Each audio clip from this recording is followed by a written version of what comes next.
ఈరోజు ధనిష్ట కార్తె. ఈ ధనిష్ట కార్తె యొక్క ప్రత్యేకత ఏంటో తెలియజేస్తారా? ఓం శ్రీ ధనిష్ట కార్తెదేవాయ నమః. తెలుగువారికి మాత్రమే ప్రత్యేకమైనటువంటిది కార్తె. దీన్ని కార్తీ అని కూడా కొంతమంది అంటుంటారు. నిజానికి అది కార్తె. కార్తె అంటే సూర్యుడు ఏ నక్షత్రానికి దగ్గరగా వస్తాడో తెలుగువాడు లెక్కబెట్టాడు. లెక్కబెట్టి అక్కడి నుంచి సుమారుగా 13 నుంచి 15 రోజుల మధ్య, ఇన్ని రోజులని కాదు, 13 ఉండొచ్చు, 14 ఉండొచ్చు, 15 ఉండొచ్చు, దాన్ని ఒక కార్తె అనేటువంటి పేరు పెట్టాడు. సూర్యుడు ఈరోజు ధనిష్ట నక్షత్రము అక్కడికి దగ్గరగా వస్తాడు.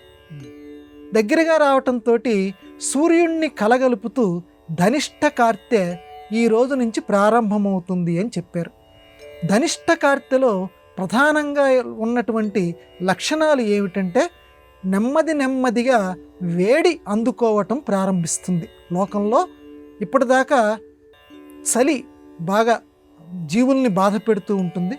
అది అంటే పూర్తిగా పోదు, కానీ చలి బాధ నెమ్మదిగా తగ్గిపోయి ఆ సూర్య భగవానుడి యొక్క కాంతి, ఎందుకంటే ఈ ధనిష్ట కార్తెలో సూర్యుడు భూమికి దగ్గరగా వస్తాడు. దగ్గరగా వస్తూ ఉంటాడు, పూర్తిగా రాడు కానీ దగ్గరగా వస్తూ ఉంటాడు. ఎందుకంటే సూర్యుడు ఎంత దూరంగా ఉంటే మనకి అంత వేడి తగ్గుతుంటుంది ఆ చలనంలో. ఈ భూమి తన చుట్టూ తన సూర్యుడి చుట్టూ తిరుగుతుందని మనం చెప్పుకుంటున్నాం కదా. ఇప్పుడు ఏం చేస్తాడంటే ధనిష్ట కార్తెప్పుడు ఏంటంటే సూర్యుడు బాగా దగ్గరగా వస్తుంటాడు.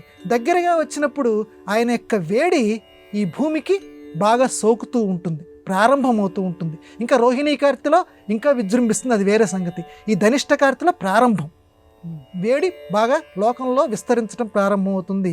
కాబట్టి ఈ ధనిష్ట కార్తెలో ప్రధానంగా ఇంకొక విశేషం ఏంటంటే పంటలు పండిన తరువాత వాణిజ్యపరమైనటువంటి, పూర్వకాలంలో వాణిజ్యపరమైనటువంటి లాభాలు కూడా ఎక్కువగా ఉండేవి. అందుకే ధనమయందు చాలా ఇష్టము కలిగినటువంటి వారు అవుతారని చెప్పి ఒక చమత్కారంగా ఒక ఆయన కూడా అన్నారు. కాబట్టి ధనిష్ట కార్తె ఆ రకంగా ధనాన్ని పెంచేటువంటి కార్తె కింద కూడా లోకంలో ప్రసిద్ధికెక్కింది.